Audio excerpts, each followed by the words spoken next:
Alhamdulillahi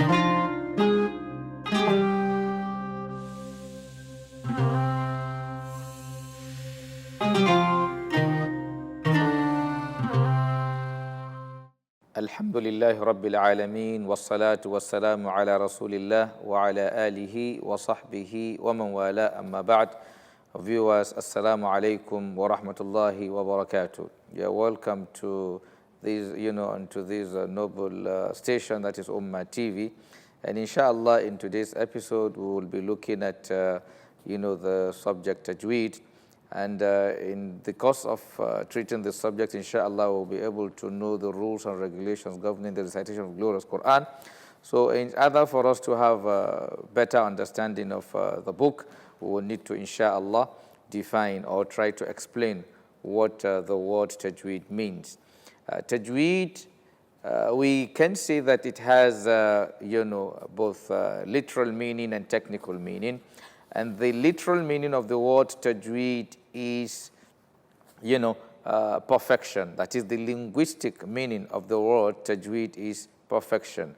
That is, bringing something in the best way. While technically, we can define Tajweed. And when we say technically, in the course of our treating, in the course of our discussion throughout the Tajweed, whenever we say technical meaning, we need to understand that what we're referring to is meaning given to that word or that thing according to scholars of Quranic sciences. So when we say Tajweed technically, it means giving each alphabet its rights and dues. Alhamdulillah. So in other, if one just doesn't want to bother himself going into, talking about literal, talking about technical, and one simply ask you, or someone simply ask you what is the meaning of Tajweed, one can simply say that Tajweed is a subject that deals with the rules and regulations governing the pronunciation of the letters and words of the glorious Quran. That is, again, let me come again.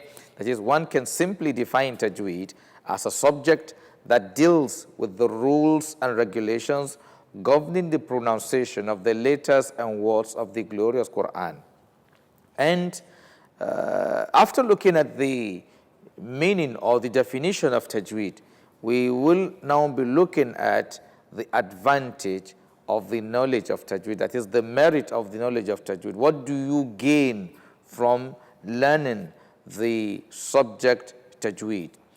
And Tajweed, we can say that its advantage, that is the benefit one derives from learning it or understanding it, is that it enables one to recite the Quran perfectly and flawlessly as received, read, and taught by the Prophet Muhammad sallallahu alaihi wasallam. Or one can simply say that the benefit of the knowledge of Tajweed is that it enables one to recite the Quran perfectly, or to recite the Quran without mistake.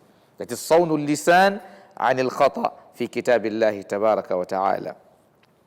And after knowing the advantage of the knowledge of Tajweed, we also need to also find out or know what is the position of the knowledge of Tajweed in Islam. That is, learning it. What is the position? Is it compulsory or voluntary? So the knowledge of Tajweed can be divided into two aspects. We have the practical aspect and we have the theory aspect. The practical aspect, we call it in Arabic, otherwise known as at-tajweedul amali, while the theory aspect is known in Arabic as what? At-tajweed al-ilmi.